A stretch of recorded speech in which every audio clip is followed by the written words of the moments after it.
Bonjour, bonjour, j'espère que vous allez bien. Bienvenue dans ce live du mercredi 21 février.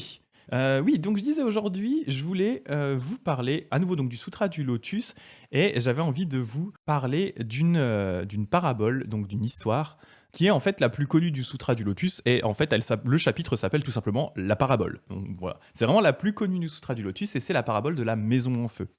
Donc avant de vous parler ça, je voulais juste vous refaire un petit brief sur la différence entre Theravada et Mahayana, parce qu'en fait toute cette histoire de maison en feu, cette parabole en fait est liée à cette discussion et à ces problématiques de Theravada et Mahayana. Alors, je voulais vous refaire un petit point sur Theravada et Mahayana parce que dans le Sutra du Lotus et en particulier la parabole qu'on va voir sur la maison en feu, c'est un élément extrêmement important.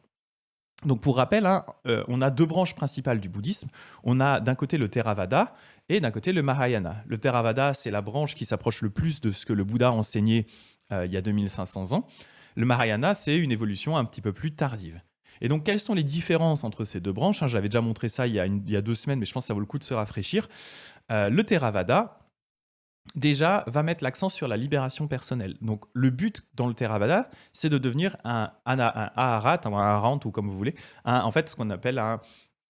C'est pas un Bouddha, en fait, mais c'est vraiment une personne qui s'est libérée lui-même de sa souffrance, qui est allé au bout de son cycle de renaissance et qui n'aura plus de renaissance future.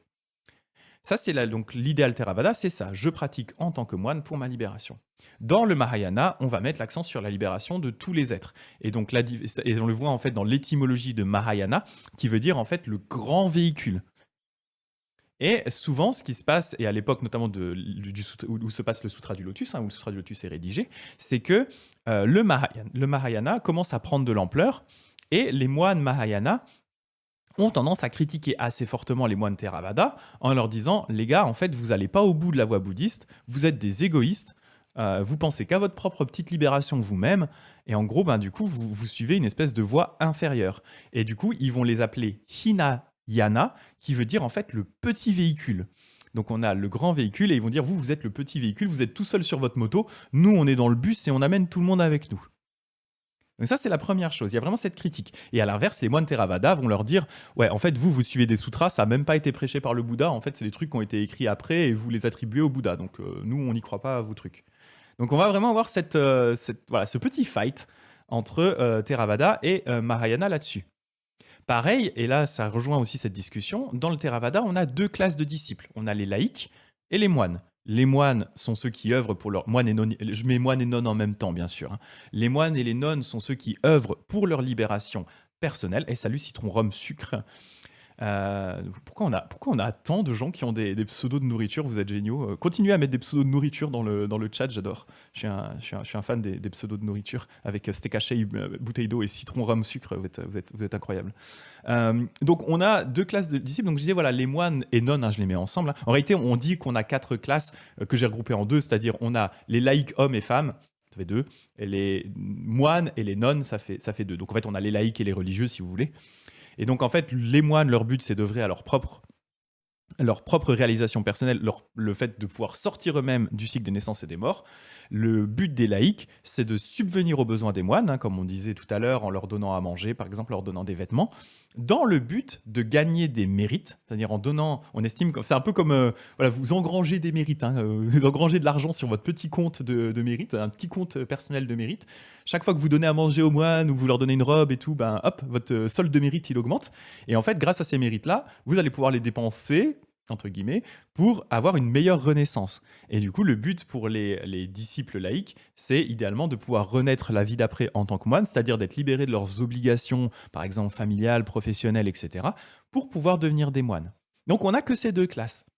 Dans le Mahayana, on va rajouter une classe en plus qui est le concept de bodhisattva. Le bodhisattva, il peut être un laïc homme ou femme, il peut être un moine homme ou femme, il peut être de genre neutre, on s'en fout. Le bodhisattva, en fait, c'est n'importe quelle personne qui va œuvrer au bien de tous les autres en même temps qu'il va œuvrer pour son propre bien. Donc, il représente vraiment l'idéal de libération de tous les êtres du Mahayana. Et cette classe de bodhisattva, hein, de base, elle n'est pas présente dans le Theravada. Le Theravada va être centré sur le Bouddha historique, alors que dans le Mahayana, on va reconnaître qu'il y a plein de Bouddhas dans des univers parallèles différents, etc. On l'a vu notamment très rapidement quand on parlait du Sutra du Lotus, où à un moment, il y a le Bouddha Shakyamuni, le Bouddha historique, qui prêche le Sutra du Lotus, et à un moment, il y a un autre Bouddha qui apparaît dans une espèce de monument une espèce de, entre guillemets, c'est un stupa, donc c'est un monument dans lequel on met normalement les restes, les reliques de Bouddha. Donc lui, il apparaît dedans et il va commencer à discuter avec. Et donc, on va avoir du coup 2 Bouddhas en même temps. Alors, attendez, j'ai le chat qui est coincé dans mon kessa. Il me tire sur le cou. Et donc, multiples Bouddhas. On va avoir du coup des textes différents. Le canon Pali, dans lequel se trouvent les vieux enseignements du Bouddha, et le canon étendu pour le Mahayana, où on retrouve notamment, par exemple, ce bon vieux Sutra du Lotus. Et donc, les pays aussi sont différents. Asie du Sud-Est, Thaïlande, Sri Lanka, Cambodge, et actuellement Chine, Corée, Vietnam et Japon pour le Mahayana. Ça, c'est la situation actuelle au niveau des pays, mais historiquement, c'était beaucoup plus mélangé. C'est-à-dire que dans beaucoup de pays, en fait, on avait juste des monastères Theravada. À côté, on pouvait avoir des monastères Mahayana, et ça posait pas vraiment de problème. Sauf que, au bout d'un moment, comme je vous disais, il commence à y avoir un petit peu des tensions, parce que vous voyez que ces concepts, je vous mets l'image entre les deux. Voilà, on avait ici le Bouddha historique avec ses disciples. Et là, à l'inverse, on a un moine Mahayana qui médite avec plein de Bouddhas et Bodhisattvas autour de lui. Et donc, vous voyez qu'en fait, ces différences en termes d'approche, forcément, à un moment, vont commencer à créer des tensions. Et ces tensions, ça va être de dire, en réalité, on va considérer qu'il y a 3 véhicules du bouddhisme. Alors, je vais vous parler du 3e après, mais déjà, il y a le véhicule, ce qu'on va appeler le véhicule des auditeurs, c'est-à-dire le véhicule Theravada. Donc tous les gens qui œuvrent pour leur libération personnelle, qui suivent le canon Pali. Il va y avoir au-dessus, et ça c'est ce que va reconnaître le Mahayana, ça c'est le point de vue Mahayana, les Mahayana vont dire, il y a aussi au-dessus, il y a le véhicule des Bodhisattvas. Et du coup, il y a des gens qui suivent la voie bouddhiste avec le Theravada, mais en vrai, du coup, ils arriveront jamais réellement à l'état de Bouddha, parce qu'en fait, ils suivent une espèce de voie de garage qui est pour les gens qui sont un peu égoïstes. Donc ils vont commencer à vraiment les critiquer. Et ils vont dire, voilà, nous, on suit la voie des Bodhisattvas, c'est le 2e véhicule, ça, c'est efficace, ça amène vers l'état de Bouddha. Les autres, c'est le petit véhicule, c'est pas ouf. Et du coup, ils n'atteindront pas l'état de Bouddha. Et il y a une 3e catégorie dont je ne vais pas rentrer énormément dans le détail, qui s'appelle le véhicule des Bouddhas pour soi, Pratyeka Buddha. Le véhicule des Bouddhas pour soi, en fait, c'est une espèce de véhicule hybride, où en fait, c'est des personnes qui deviennent des Bouddhas, mais par eux-mêmes, c'est-à-dire en gros, ils n'ont pas vraiment suivi de maître ni quoi que ce soit. Et ce qui se passe en fait, c'est que ils vont rater la dernière étape. C'est-à-dire que normalement, quand on devient un Bouddha, il y a toujours un risque qui est que la réalisation, c'est une telle réalisation de plénitude qui a le risque de vouloir rester dans cette plénitude et de plus bouger, et d'être là à kiffer. Et si vous vous souvenez, on avait un tout petit peu parlé quand on avait parlé, je sais plus c'est dans quel live qu'on avait parlé de ça, le fait que le Bouddha historique, en fait, cette scène lui est arrivée, c'est-à-dire qu'il atteint son éveil, il est dans la plénitude, il s'est libéré de la souffrance, il est au calme, il kiffe. Et là, il a un peu cette angoisse de se dire, j'ai atteint cet état, comment je vais faire pour le partager aux autres? Il n'y a jamais personne qui va comprendre ce que je vais leur raconter. Et là, il y a Brahma, donc un dieu de l'hindouisme, qui arrive et qui vient un peu lui botter les fesses en lui disant, Bouddha, tu peux pas rester là à kiffer la vibe, il va falloir que tu aies enseigné aux autres. Et donc les Pratyeka Bouddha, donc ce 3e véhicule, les Bouddhas pour soi, en fait, ils ont raté cette étape. C'est-à-dire qu'il y a personne qui est venu un peu leur botter les fesses pour qu'ils se mettent en mouvement. Et donc, ils restent là dans leur kiff. Ils sont posés. Et ils sont bien. Voilà. Donc, c'est les 3 véhicules. Le véhicule des Bouddhas pour soi, le véhicule des auditeurs et le véhicule des Bodhisattvas, le véhicule des éveillés. Et donc, il y a un peu un fight entre ces 3 véhicules en disant c'est des chemins différents qui aboutissent à des résultats différents. Et c'est ça qui est important, de dire que ça aboutit à des résultats différents. C'est-à-dire qu'en gros, l'idée, c'est que les auditeurs ne pourront pas devenir des Bouddhas. Les Bouddhas pour soi sont des espèces de pseudo-Bouddhas, mais qui ne sont pas allés au bout du truc. Et seuls les Bodhisattvas peuvent aller au bout du chemin. Donc, il y a vraiment une...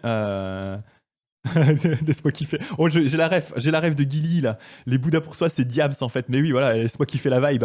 C'est exactement ça. Ils sont calmes comme ça dans le club. Laisse-moi kiffer, c'est bon. Et ça, j'ai la ref. Excellent. Et donc voilà. Donc on a cette séparation avec des chemins qui aboutissent pas aux mêmes choses. Et c'est là donc, j'y arrive après cette longue introduction, j'arrive au Sutra du Lotus. Un des points principaux du Sutra du Lotus, c'est de dire que les gars, cette histoire de 3 véhicules, c'est un espèce de moyen adapté. C'est un expédient. C'est quelque chose qui va expedient means en anglais, hein, c'est un moyen adapté. On appelle ça en japonais hoben. En gros, il y a un seul véhicule. Dans la réalité, il y a un seul véhicule. Peu importe le chemin que vous choisissiez, que vous choisissiez le chemin du Theravada, que vous choisissiez le chemin des Bouddhas pour soi ou le chemin du Mahayana, au final, le Bouddha, les Bodhisattvas vont vous aider à atteindre l'état de Bouddha. C'est juste que, eh bien, il y a des êtres pour lesquels, si on arrivait directement avec les enseignements du Mahayana, ça ne passerait pas.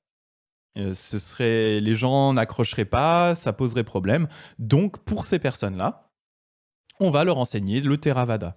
Mais ça ne veut pas dire que parce qu'ils suivent la voie du Theravada, ils se sont coupés du chemin qui mène à la bouddhéité. C'est juste que c'est un chemin un peu détourné qui correspond aux compétences et aux besoins de ces personnes-là, mais à terme, ils finiront par arriver au véhicule de Bouddha et à devenir des Bouddhas. Et ça, c'est vraiment le point principal du Lotus, qui est de dire arrêtez, s'il vous plaît, de taper sur les moines Theravada. Ils vont devenir aussi des Bodhisattvas et des Bouddhas, mais c'est juste il faut leur laisser le temps et ils ont leur propre chemin qui est un petit peu détourné. Voilà. Et donc c'est le point principal de ce sutra. Enfin, c'est un des points principaux de ce sutra du Lotus, cette idée qu'il n'y a pas 3 véhicules, mais en réalité un seul véhicule, le véhicule de Bouddha. Et donc, pour illustrer ce propos, c'est là où on en arrive à la fameuse parabole de la maison en feu. Et donc, je vais vous la lire maintenant, et vous allez voir, vous allez vite recomprendre pourquoi est-ce que ça illustre bien ce propos des véhicules. Donc, je vais passer en mode lecture, je vais passer en mode... Je dégage mon micro. J'essaie de trouver une solution pour ne pas être tant embêté par mon micro quand je fais ça. Alors, le chapitre, c'est le chapitre de la parabole. Alors, je ne vais pas vous lire le début parce que c'est un peu compliqué et dans tous les cas, ça rejoint un petit peu ce que je viens de vous expliquer. Je vais directement attaquer le passage où on parle de la parabole. Et la discussion se fait entre donc l'éveillé qui est le Bouddha et son disciple Shariputra. Donc Shariputra, Shariho en japonais. C'est le fameux Shariputra qu'on a déjà vu quand on parlait du passage du Sutra du Lotus relatif à la petite fille Naga. Vous vous souvenez, Shariputra, c'est celui auquel on prêtait les propos un petit peu sexistes, qui ne croyait pas que la petite fille Naga, elle allait pouvoir devenir un Bouddha en un claquement de doigts. Donc Shariho, Shariputra, c'est vraiment l'archétype du disciple Theravada. C'est l'archétype du véhicule des auditeurs, du premier véhicule. L'archétype, du coup, de celui qui, de base, est vraiment un très très bon disciple du Bouddha, mais qui, souvent, dans la littérature Mahayana, est un peu tourné en ridicule. Et là, en fait, le Sutra du Lotus, de temps en temps, lui met quand même des petites tapes comme ça sur le coin de la tête, mais malgré tout, a quand même un traitement de Shariputra qui est assez gentil par rapport à d'autres sutras Mahayana qui vraiment n'hésitent pas à l'enfoncer assez fort. Donc, l'éveillé, il est en train d'expliquer à Shariputra ce que je vous ai dit là. Il est en train de lui expliquer qu'en réalité, il n'y a pas 3 véhicules dans le bouddhisme, il n'y a qu'un seul véhicule qui amène à la libération, mais que c'est juste des chemins différents qui correspondent aux capacités de chacun des êtres. Et donc, pour réitérer ça, il va utiliser une petite histoire, parce qu'on apprend mieux avec des petites histoires. Et donc, on en arrive à ce passage.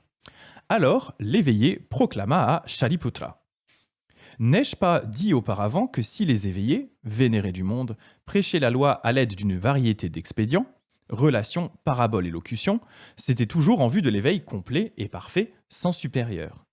C'est parce que tout ce qu'ils prêchaient était pour convertir les êtres d'éveil. Or, à présent, Shariputra, je vais à nouveau illustrer cette idée à l'aide d'une autre parabole, car les sages comprennent grâce aux paraboles. Donc, les sages aiment les histoires, donc aimer les histoires, c'est cool. Et donc là, c'est vraiment ce que je disais juste avant. Donc, il dit bien qu'en fait, ce qu'il a prêché, c'est toujours en vue de l'éveil complet et parfait sans supérieur. C'est-à-dire que même le Hinayana, même le Theravada, finalement, est prêché en vue de l'éveil parfait et supérieur. Donc, il va raconter son histoire.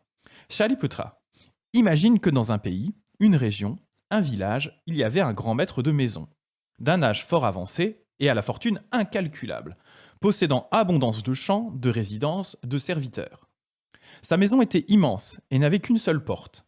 Une foule de gens, 100, 200, 500 même, y demeuraient. C'est blindé de gens.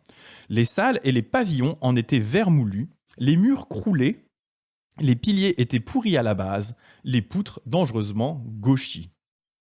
Tout autour, au même instant, un incendie éclata et s'attaqua au bâtiment. Alors ça, c'est un truc qui me fait toujours rire dans cette histoire, c'est qu'on dit le mec, il est blindé de thunes. Par contre, sa maison, c'est un taudis. Sa maison, elle tombe en ruine. Le mec, il met zéro argent dans les travaux. Ou je sais pas s'il fait pas gaffe au fait que sa maison, elle a besoin un peu d'entretien. Mais voilà, sa maison, c'est une catastrophe. Elle est en train de s'écrouler. Et comme si c'était pas suffisant, il y a un incendie qui fait rage dans la maison. Les fils du maître de maison, il y en avait peut-être 10, 20 ou même 30, étaient à l'intérieur. Là, c'est chaud. Ils se rendent compte qu'en fait, ces gamins sont à l'intérieur de la maison. Le maître de maison, voyant ce grand feu qui avait surgi des 4 directions, fut saisi de frayeur et eut cette pensée. Alors que moi, je pourrais aisément sortir par cette porte en feu, mes enfants, eux, sont dans la maison en flammes, plongés avec délice dans leur jeu. Ils ne s'aperçoivent de rien, ne se rendent compte de rien, ne sont ni étonnés ni effrayés.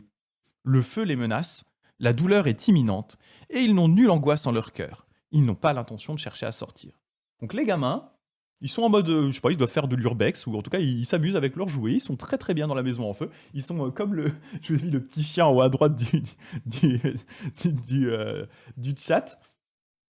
Il fait This is fine. Donc il y a le truc qui est en train de cramer. Et les enfants, ils sont oui, tout va bien. Je vais bien, il n'y a pas de problème. Donc ils sont, voilà, ils sont pris dans leur jeu, ils s'amusent, ils se rendent pas compte qu'il y a des gros problèmes. Shaliputra, le maître de maison, se fit cette réflexion. J'ai les membres vigoureux.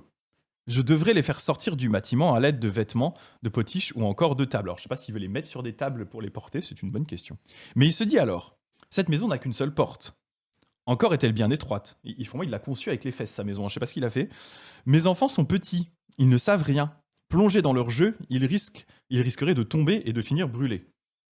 Je dois donc leur annoncer l'effrayante chose. Cette maison brûle déjà. Il faut vite les en faire sortir à temps et ne pas les laisser brûler dans les flammes. S'étant dit cela, il fit comme il l'avait pensé et avertit sans embâche ses enfants. Sortez vite! Mais malgré les bonnes paroles d'incitation, que le père, dans sa tendresse et son affection, leur adressait, les enfants, plongés avec délice dans leur jeu, se refusaient à le croire. Donc les gamins, ils sont genre ouais, en fait tu veux juste nous faire sortir pour nous donner des corvées, nous on est en train de kiffer, tu nous auras pas avec ton arnaque, ça ne marche pas. Pas plus étonné qu'effrayé, ils n'avaient aucunement le cœur à sortir. D'autant qu'ils ne savaient pas ce qu'était le feu, ni une maison, ni davantage une perte. Courant d'est en ouest, ils se contentaient de regarder leur père. Alors je sais pas ce qu'ils font les gamins, ils courent, apparemment ils courent comme ça, fait ouais, oui, pardon la caméra, oui, ils courent comme des fous, puis ils s'enfuient. Alors je sais pas, on dit pas vraiment quel âge ils ont, hein, mais ils doivent pas être très vieux, et puis ils font un peu n'importe quoi, et ils ont pas conscience que le feu ça brûle par exemple. Les enfants c'est Danny Boone. Les gamins ils sont fous quoi. Alors, donc le maître de maison il est un peu désespéré le papa. Alors le maître de maison eut cette pensée. Ce logis est désormais la proie de l'incendie. Si mes fils et moi, nous n'en sortons pas à temps, nous finirons inévitablement dans les flammes. Donc il commence à se dire qu'il va cramer aussi lui. Hein. Il me faut donc à présent mettre au point un expédient pour permettre aux enfants d'échapper au péril. Donc, vous voyez, on parle d'expédient, hein, donc de moyens adaptés, donc pour leur permettre d'échapper au péril. Le père savait que ses fils, tout d'abord, avaient chacun au cœur du goût pour une variété de jouets rares et de choses étonnantes qui ne manqueraient pas de ravir leurs sentiments. En fait, ils sont pourris gâtés, les gamins. Ils ont une maison pourrie, mais par contre, ils sont bien gâtés au niveau jouets, quoi. Et il leur déclara Vos jouets favoris, rares et difficiles à trouver, si vous ne les prenez pas, vous le regretterez forcément plus tard. Ainsi, ces divers chars, des chars à moutons, donc un char tiré par un mouton, c'est assez mignon, chars à daims, tiré par un daim, chars à bœuf, qui sont à présent devant la porte, vous pourrez vous en servir pour jouer. Il faut donc que vous sortiez vite de cette demeure en flammes et je vous donnerai alors tout ce que vous pourrez désirer. Donc là, le père, il est en train de leur faire un bait, il est en train d'essayer de les attirer en leur disant les gamins, si vous sortez, il y a des beaux chars. Hein. Et puis je sais, Billy, toi, t'aimes bien les chars qui sont tirés par des moutons, t'aimes bien les moutons, Billy. Il y a un char avec un mouton. Et toi, Joe, t'aimes bien les daims. Il y a un char à daims. Et toi, John, t'aimes bien les bœufs. Hein, je sais pas pourquoi, mais t'aimes bien les bœufs. Il y a un char qui est tiré par un bœuf. Donc, hop, dépêchez-vous de sortir, les gamins, et vous allez avoir vos petits chars. Vous allez kiffer. Alors, comme les jouets rares que les enfants entendaient leur père évoquer étaient conformes à leurs souhaits, c'est ce qu'ils rêvaient au plus profond de leur cœur, ils se trouvèrent tout un chacun encouragés et, se bousculant les uns les autres, sortirent en courant, à qui mieux mieux, de la demeure en flammes. Tu m'étonnes. Donc les gamins, vraiment, ils se sont fait avoir par le père. À ce moment, le maître de maison, voyant que ses fils avaient pu sortir sains et saufs et étaient tous assis sur la terre nue au milieu du carrefour, qu'il n'y avait plus pour eux d'obstacle, retrouva en son cœur la sérénité, exulta dans sa joie. Les enfants alors s'adressèrent chacun à leur père. Père, les jouets que vous nous avez tout à l'heure promis, le char à mouton. J'aime bien vraiment bien le concept du char à mouton. Le char à mouton, le char à daim, le char à bœuf. Nous souhaiterions que vous nous les donniez à l'instant. Ouais, ils n'ont pas oublié les gamins, ils sont pas cons. Charipoutre. Et donc, voilà, c'est la fin de cette petite... Enfin, c'est pas la fin de cette petite histoire, mais il y a une petite interlude. Shariputra. Donc ça, c'est le Bouddha qui parle à Shariputra. Shariputra. Le maître de maison offrit alors à chacun de ses enfants un unique grand char. Et c'est ça qui est intéressant. Il ne leur offre pas le fameux char à bœuf, enfin le fameux char à mouton, le char à daim. Il leur offrit un unique grand char. Ce char était haut et vaste, orné de nombreux joyaux, entouré d'une rampe, avec des clochettes suspendues aux quatre cochers. Il est très très fashion le char. De plus, un large dé avait été installé au-dessus, également décoré de divers joyaux rares. Garné en son pourtour de cordons de joyaux, de guirlandes de fleurs, des guirlandes de fleurs y pendaient, des nattes y étaient étendues, des traversins vermeils y étaient installés, c'est l'opulence. Il était tiré par un bœuf blanc, au pelage impeccable, aux formes superbes, de grande vigueur, au pas régulier. Il avait la vitesse du vent. En plus de cela, de nombreux serviteurs s'affairaient tout autour. Comment cela se faisait-il ? Eh bien, c'est que ce maître de maison avait des richesses incalculables. Ses nombreux magasins étaient tous pleins à déborder, et il se fit cette pensée. Ma fortune est sans limite. Je n'ai pas à offrir à mes fils de petits chars inférieurs. Or, ces jeunes garçons sont tous mes fils. Je les aime sans préférence ni partialité. De tels grands chars, faits des 7 matières précieuses, j'en possède des quantités incalculables, et je dois en donner un à chacun d'un cœur égal. Il ne convient pas de faire de discrimination. Pourquoi cela ? Même si je distribuais mes biens à tout un royaume dans son ensemble, il n'en serait pas diminué pour autant. À plus forte raison alors à mes enfants. Alors les enfants montèrent chacun sur un grand char, obtenant quelque chose sans précédent, sans que ce fût ce qu'ils avaient espéré à l'origine. Est-ce que du coup, vous voyez... Alors le Bouddha va expliquer un peu bien sûr, hein, mais est-ce que globalement, déjà là, avant qu'on enchaîne sur la partie explication, est-ce que déjà là, vous voyez un petit peu où on veut en venir avec cette histoire par rapport à notre discussion d'avant sur les 3 véhicules? Je pense que vous avez compris, on parlait de 3 véhicules. Ici, on parle de 3 chars qui sont proposés aux enfants. Vous voyez un peu où on veut en venir. Et au final, qu'est-ce qu'ils récupèrent ? Ils récupèrent un grand char somptueux qui n'est pas exactement ce qu'ils avaient demandé, mais qui au final comble leurs souhaits. Vous voyez un petit peu l'idée. J'en profite. En attendant, je vous laisse un petit peu réfléchir à ça et je vais vous montrer en même temps une image d'une sculpture que j'ai eu la chance de voir en vrai l'année dernière. C'est pas très loin de Tokyo si vous y allez. Alors attendez, je vais vous montrer ça. Tac. Voilà, ici. Voilà. Belles illustrations. Hop, je vais vous partager ça. Voilà. Il y a à Kyoto. Alors attendez, laissez-moi juste me débrouiller. J'ai trop d'onglets d'ouvert, je galère. Voilà. Je vous montre ici cette image. Donc il y a à Kyoto un temple qui est de la branche, qui est de la Nichiren, la branche Nichiren du bouddhisme, donc qui est dévoué au Sutra du Lotus. Et il est à côté de Tokyo, dans un coin qui est... je ne sais plus exactement comment ça s'appelle, mais vraiment, je vais vous retrouver le nom du temple. Ah bah voilà, c'est le Taishakuten, voilà, je l'ai marqué au-dessus. Taishakuten. Vous pouvez... je vais voir si je peux vous le noter dans le chat. Taishakuten.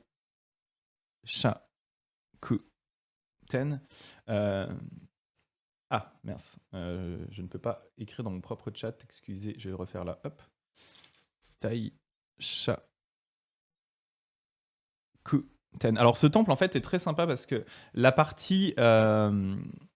il y a une partie gratuite du temple qui est intéressante, mais en réalité, la véritable partie à voir, faut un peu payer, mais c'est vraiment pas très cher. C'est peut-être 500 yens.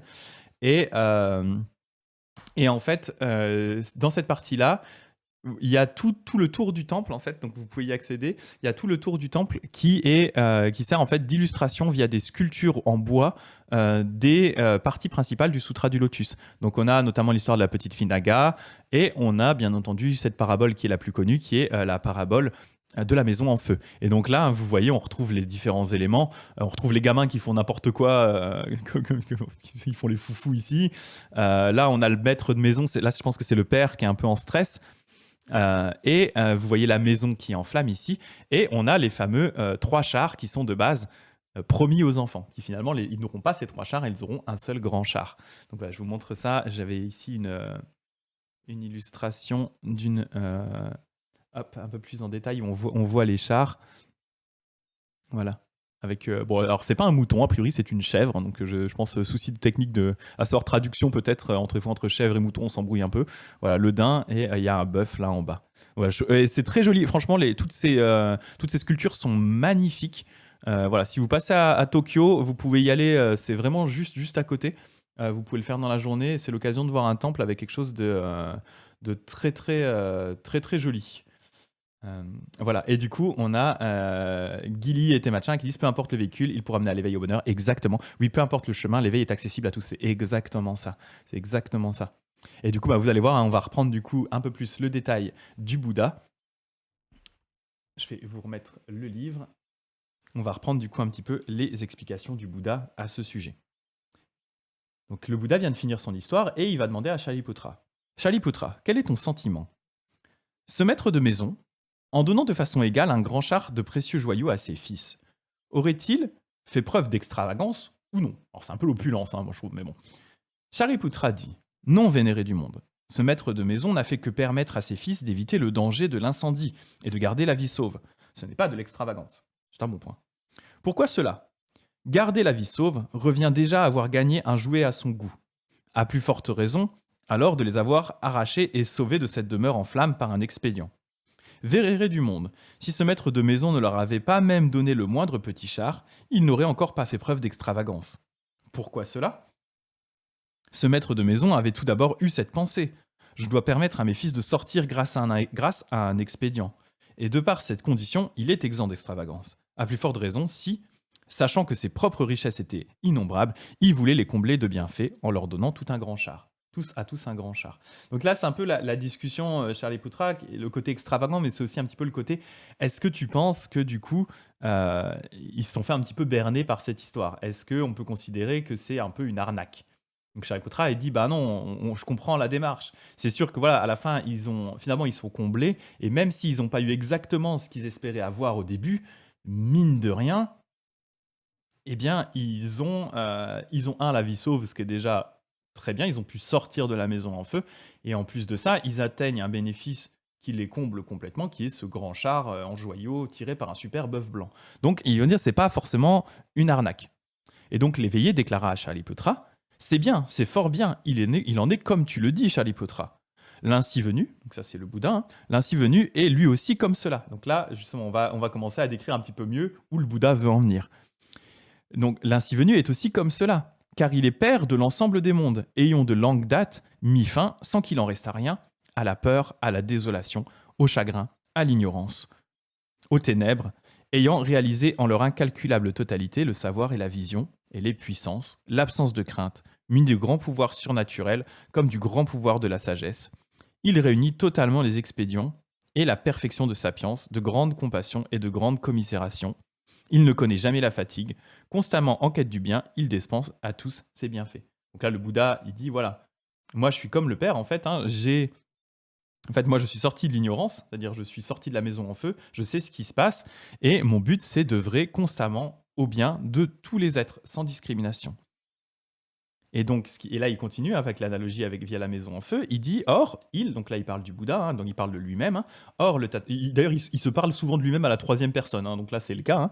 Or, le Bouddha, a pris naissance dans cette vieille demeure vermoulue et en proie au feu que sont les 3 mondes, afin de sauver les êtres des flammes de la naissance, de la vieillesse, de la maladie, de la mort, du chagrin, de l'affliction, de la sottise, des ténèbres, je ne dis pas pourquoi de la ténèbre, mais des ténèbres, et des 3 poisons, afin de les enseigner et les convertir à l'obtention de l'éveil complet et parfait, sans supérieur. Donc là, vous voyez, on commence à arriver vraiment dans l'analogie, hein. Il dit, moi, le Bouddha, je suis comme le maître de maison, en fait, j'ai volontairement pris naissance dans ce monde en proie à toutes ces flammes que sont la souffrance, l'ignorance, les ténèbres, les afflictions, la sottise, dans le but d'aider les enfants à en sortir. Il a vu les êtres calcinés par la naissance, donc toujours le Bouddha. Hein. Le Bouddha a vu les êtres calcinés par la naissance, la vieillesse, la maladie, la mort, le chagrin et l'affliction, et subir toutes sortes de douleurs à cause des 5 désirs et du lucre, donc de la luxure, je suppose, à cause de leur recherche avide. À cause de leur recherche avide, ils subissent aussi présentement une multitude de douleurs. Par la suite, ils subiront la douleur des voies des enfers, des animaux et des démons affamés. Donc il dit, voilà, il a vu les êtres souffrir, notamment à cause de leur attachement. Hein, ça, c'est ce qu'on avait discuté la dernière fois dans pardon, les enseignements du Bouddha d'après le texte les plus anciens de Walpola Raoula. Donc il y a cette idée vraiment que c'est l'attachement qui est une de nos sources de douleur. Et donc, il dit, s'ils naissent parmi les dieux et parmi les hommes, ce sera douleur de la gêne et de la pauvreté, douleur de se retrouver séparés de l'être aimé, douleur de se trouver réunis ou détestés, et de toutes sortes de douleurs de ce genre. Donc, même si on renaît parmi les dieux, on ne sera pas non plus exempt de toute forme de souffrance. Et notamment, on avait parlé du fait que les dieux, une de leurs grosses angoisses dans la vie, c'est de perdre leur statut de dieu et de retomber dans le cycle des naissances ou des morts, où ce sera forcément beaucoup moins fun. Plongés en leur sein, les êtres se divertissent dans les réjouissances. Ils n'en prennent même pas conscience, ne s'en rendent pas compte, ne s'en étonnent pas, ne s'en effraient pas. Ils n'en conçoivent nul dégoût et ne recherchent pas la délivrance. Dans cette maison en flammes que sont les 3 mondes, ils courent d'est en ouest, bien qu'ils sortent à de grandes douleurs, ils n'en ont nulle peine. Donc là, il est vraiment en train de nous comparer, nous, personnes qui vivons dans cette maison en feu qui est le monde actuel, en proie à la souffrance, qui font style que ça n'existe pas, avec qu'on met des grosses œillères. On fait comme les petits gamins dans la maison en feu dans la parabole. Hein. On court dans tous les sens. On s'amuse, voilà, on joue aux jeux vidéo, on kiffe. Et en fait, on essaye de trouver toutes les situations et les techniques possibles pour ne pas voir la douleur qui nous entoure, au lieu justement d'essayer du coup de suivre la voie qui nous permettrait de nous libérer de cette souffrance, de sortir de la maison en feu. Donc là, c'est ce qu'explique le Bouddha. Hein. Shariputra, l'éveillé à cette vue eut cette pensée. Je suis le père des êtres, et je me dois d'extirper leur souffrance. Je leur donnerai la félicité et la félicité de la sagesse infinie et incommensurable de l'éveillé afin de les distraire. Shariputra, l'ainsi venu, eut encore cette pensée. Si je me contente d'avoir recours au pouvoir extraordinaire et au pouvoir de la sagesse en renonçant aux expédients et en faisant devant les êtres l'éloge du savoir et de la vision de l'ainsi venu, de sa puissance et de son assurance, les êtres seront incapables d'obtenir le salut de cette façon. Pourquoi cela ? Ces êtres n'ont pas encore échappé à la naissance, vieillesse, maladie, mort, au chagrin et à l'affliction. Ils brûlent dans la maison en flammes des 3 mondes. Comment pourraient-ils comprendre la sagesse d'éveillé ? Ici, là, le Bouddha fait la comparaison avec, si vous vous souvenez, au tout début de l'histoire, le maître de maison, il se pose la question. Il se dit, je suis costaud quand même, hein, j'ai des gros bras, est-ce que genre je mettrais pas mes gamins sur une table et que j'essaye de sortir avec ? Et il se dit, le problème c'est que la porte est petite, j'ai beaucoup de gamins, si j'y vais comme ça à la brutale, ça va coincer, ils vont pas réussir à sortir. Donc ça va pas marcher. Et là le Bouddha dit un peu pareil, hein, il dit, je pourrais arriver, faire le malin, montrer à quel point je suis balèze, mais en réalité ça suffirait pas parce que les gens, ça va pas marcher pour eux, et ça va pas suffire. Ils n'arrivent pas encore à comprendre, ils vont pas être capables de comprendre tout ça en fait. Ils vont pas être capables d'obtenir le salut de cette façon par le côté un peu brutal, in your face. Il va falloir trouver des moyens un petit peu plus subtils. Sophie qui dit la procrastination totale, on dirait moi au collège, je fais tout pour pas faire mes devoirs, ouais, c'est ça, on court partout. Et il y a Gilly qui dit la chèvre est souvent remplacée par un mouton, même dans les zodiaques chinois et japonais. C'est tout à fait vrai, effectivement, c'est une bonne remarque. Et d'où là le fait que c'est représenté plutôt par un yagi, une bonne vieille chèvre. Même si moi je préfère les moutons personnellement, c'est un choix de préférence. On a souvent cette discussion avec Sophie qui préfère les chèvres, moi je préfère les moutons, et vous n'êtes pas obligé de choisir, c'est partie des éléments les plus conflictuels de notre vie. Et donc Alice qui dit bon live à tous, et merci beaucoup, bonne journée à toi, merci d'être passé, ça fait super plaisir.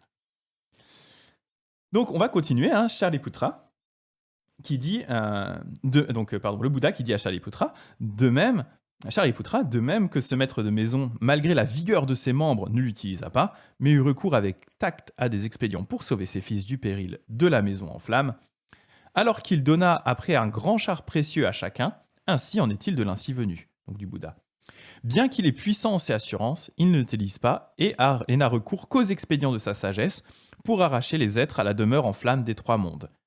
Il leur prêche des véhicules d'auditeurs, donc ça c'est le Theravada. Il leur prêche des véhicules d'auditeurs, d'éveillés pour soi, donc ça c'est les fameux Bouddhas qui restent dans le kiff en mode diams, et d'éveillés, donc il leur prêche les trois véhicules, donc et le dernier c'est le véhicule des bodhisattvas, et leur tient ses propos. N'en arrivez pas à vous délecter de demeurer dans la maison en flammes des trois mondes. Ne soyez pas avides des objets grossiers, des formes, sons, odeurs, saveurs et contacts. En vous y attachant avidement, vous ferez naître l'appétence et vous vous brûlerez alors. Sortez vite des trois mondes. Vous obtiendrez les trois véhicules, des auditeurs, des éveillés pour soi et des éveillés. Je m'emporte dès maintenant garant devant vous. Cela ne sera jamais vain. Il vous faut seulement vous exercer avec zèle. Donc là, il leur dit, pour chacun de ces personnes, il leur met en fonction de leurs besoins ces trois véhicules devant le nez, en disant voilà un véhicule pour toi. Oui, tu vois, t'as besoin de pratiquer pour toi, t'aimes pas trop essayer de sauver les gens, voilà, tu veux vraiment œuvrer pour ta libération, t'es en mode bourrin, je vais me sauver moi-même. Vas-y, tiens, voilà le véhicule des Theravada, il va te plaire, tu vas pouvoir sortir de la maison en feu. Mais surtout, vas-y, utilise-le, please. Et donc, il dit l'ainsi venu attire et incite les êtres grâce à des expédients, et il leur tient encore ses propos. Il vous faut le savoir, les enseignements de ces trois véhicules sont tous prônés et loués par le saint. Donc là, ça c'est important. Quand je vous disais tout à l'heure, le Mahayana avait tendance souvent à un peu discréditer le Theravada en leur disant vous êtes un véhicule d'égoïste, vous n'êtes pas le vrai véhicule des Bouddhas et des Bodhisattvas, vous n'allez pas arriver à aller au bout du chemin. Et là, le Bouddha, il dit non, non, non, il vous faut savoir, les enseignements de ces trois véhicules sont tous prônés et loués c'est important, et loués par le saint, donc par le Bouddha. Ils sont souverainement libres, tous, sans entrave, sans dépendance, ni rien à chercher en su.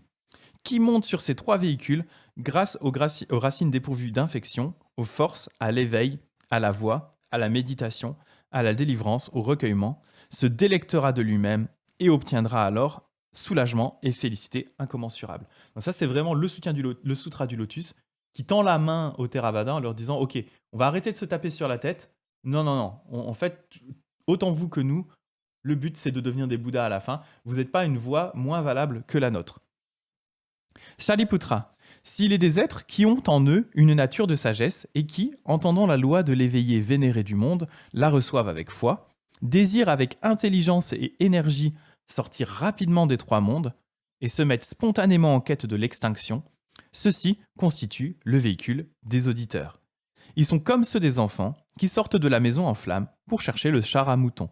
Donc il dit ça, c'est ceux qui veulent se libérer eux-mêmes, sortir le plus vite possible de la maison en feu, mais tout seul, c'est les auditeurs. Et c'est ceux donc, ils veulent le char à mouton. Voilà. Apparemment, les auditeurs aiment bien les moutons. S'il est des êtres qui, entendant la loi de l'éveillé vénéré du monde, la reçoivent avec foi et se mettent d'eux-mêmes avec diligence et énergie en quête de la sagesse naturelle, donc sans professeur, se délectent tout seuls du bon apaisement et prennent connaissance en profondeur des causes et des conditions des entités, ceci constitue le véhicule des éveillés pour soi. Donc ça, c'est ce qu'on disait, c'est ceux du coup qui deviennent des Bouddhas simplement en méditant par eux-mêmes et après ils restent dans leur kiff sans enseigner aux autres. Ils sont comme ceux des enfants qui sortent de la maison en flammes pour chercher le charadin.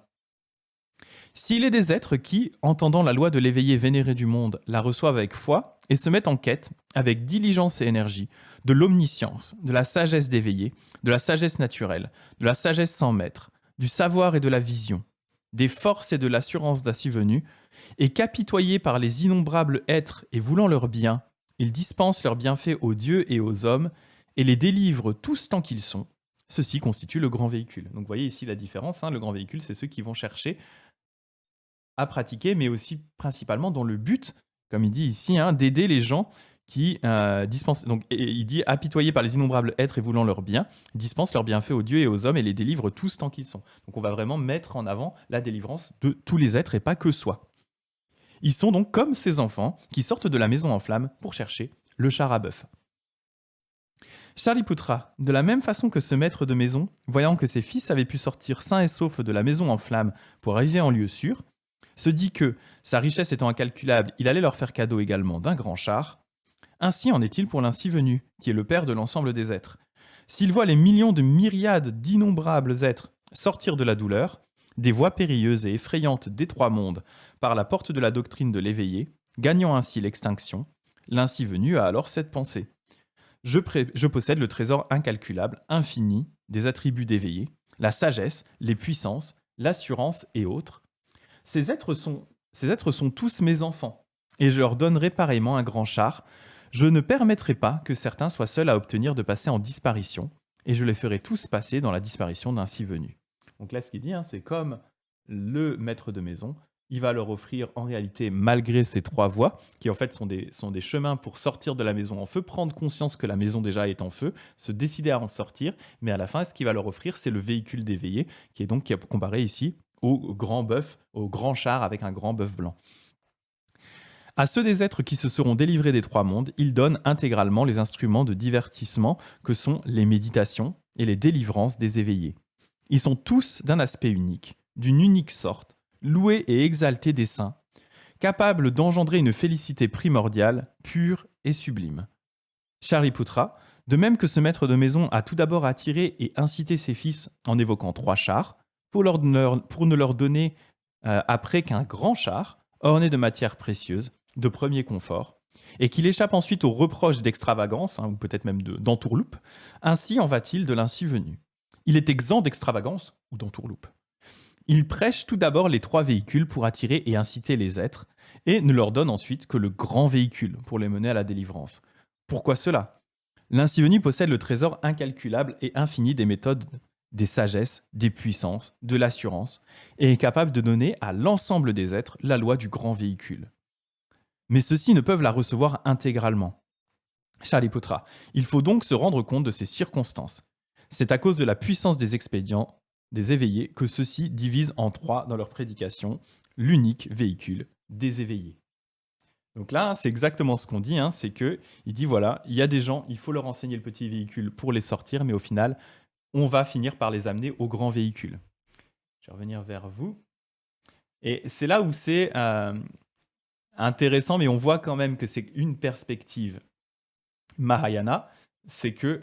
attendez, je vais tester un truc juste après. Je vais discuter en même temps, mais je vais vous tester un truc. On va voir. Parce que c'est un débat qu'on a souvent avec Sophie, et je me dis, c'est la meilleure occasion de le faire. On va faire... Êtes-vous team mouton ou team... On va tenter une prédiction. Maintenant que je suis affilié, j'ai le droit de faire des prédictions. Team mouton ou team chèvre. Voilà. Et c'est parti. Voilà. Tac.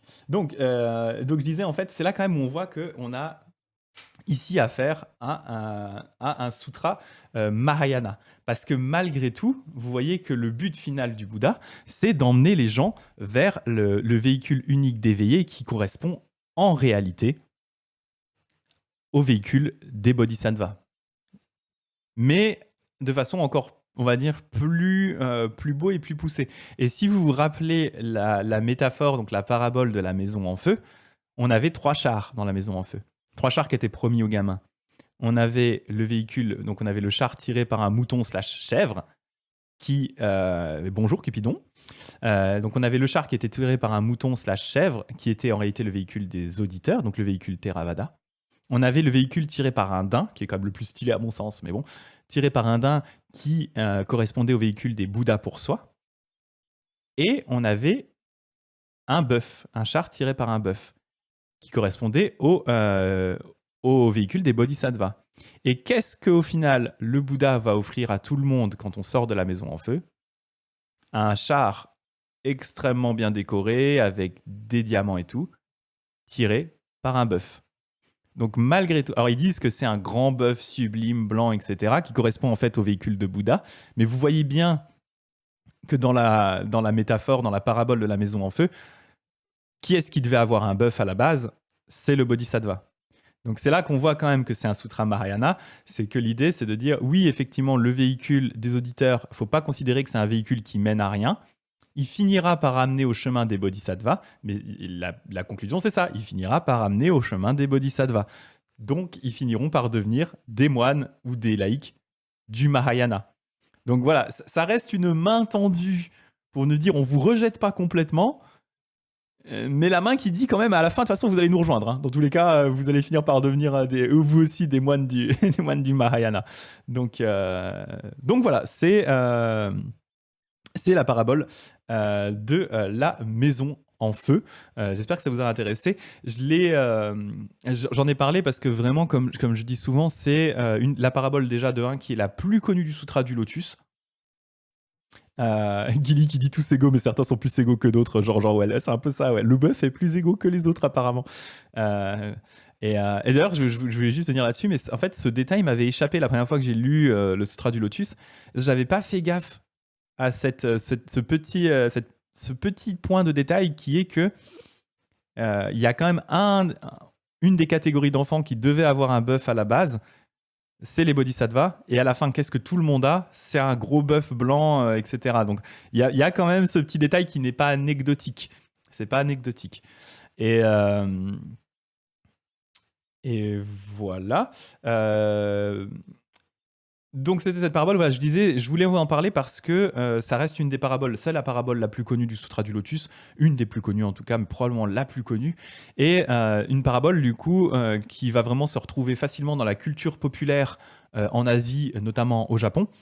Et on parle du coup souvent au Japon, quand on veut parler de notre monde, on va parler souvent de cette maison en feu. Donc quand vous verrez des écrits de moines ou des écrits d'auteurs qui ont une culture bouddhiste, vous verrez qu'ils parleront souvent de ce monde en se lamentant. Quand ils vont se lamenter, disant que le monde craint, ils vont dire ah cette maison en feu, c'est pas cool.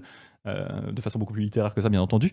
Mais voilà, vous avez du coup cette fameuse parabole de la maison en feu qui ressort encore et encore et encore dans le bouddhisme, dans la littérature et voilà, vraiment dans la culture japonaise. Donc je pensais que c'était intéressant de partager cet élément avec vous, que vous voyez maintenant de quoi il est question. Et voilà, je trouve aussi sympa le fait que le Sutra du Lotus, et c'est en ça qu'il est aussi agréable à lire, c'est qu'il contient beaucoup de petites histoires comme ça, de petites fables qui permettent d'illustrer le propos de façon impactante et facile à retenir. Parce qu'effectivement, retenir un enseignement du Bouddha, ça peut être compliqué. Retenir l'histoire de la maison en feu avec le message qu'il y a derrière, ça rend tout de suite les choses beaucoup plus vivantes. Et vous voyez, hein, du coup, sur ce temple que je vous avais montré tout à l'heure, hein, le fait aussi de pouvoir l'illustrer facilement, c'est très pratique quand on veut derrière donner des enseignements. Là, on peut facilement avoir un moine qui vient et qui raconte l'histoire. C'est très visuel, très facile à comprendre, euh, beaucoup plus que quelque chose de compliqué et d'austère. Et ça, c'est vraiment une caractéristique du Sutra du Lotus, c'est que c'est un texte en soi qui n'est pas très compliqué à comprendre. Il faut juste avoir, et ce que je dis toujours, il faut juste avoir un petit peu l'historique de pourquoi on parle de ça, de quoi il est vraiment question, pourquoi un peu cette histoire de... Pourquoi d'un coup on se dit ouais, 3 véhicules, mais en fait c'en est qu'un, etc. Qu'est-ce qui se passe? Voilà, il faut avoir conscience des débats et des fights qu'il y avait dans le Theravada à l'époque, entre le Theravada et le Mahayana, qu'il y avait dans le bouddhisme à l'époque. Et c'est notamment Thich Nhat Hanh. Thich Nhat Hanh a écrit un livre en anglais sur le Sutra du Lotus. Et Thich Nhat Hanh explique vraiment bien cette idée que le Sutra du Lotus, c'est quand même un geste fait vers le Theravada pour essayer de se réconcilier avec le Theravada, à l'opposé de certains sutras du Mahayana qui sont vraiment beaucoup plus agressifs, quoi. Gilly qui dit Bouddha de la fontaine, ouais, c'est ça, c'est vraiment ça. Notre maison est en feu, nous regardons ailleurs. Chirac, ce grand bouddhiste. Alors là, je pensais pas avoir Chirac qui allait être sorti dans un live bouddhiste. Bah après, en même temps, Chirac, vous connaissez l'anecdote de Chirac avec le masque No? Il y a un masque de No. Alors, je pense que vous la connaissez, mais je vais juste regarder si je peux vous la montrer. Il y a un masque de. Vous savez que Chirac était très passionné du Japon et notamment de sumo. Et, euh, et donc, il y a une histoire. Voilà. Oh, c'est incroyable. Ah, je vous la mets, c'est magique. Il y a.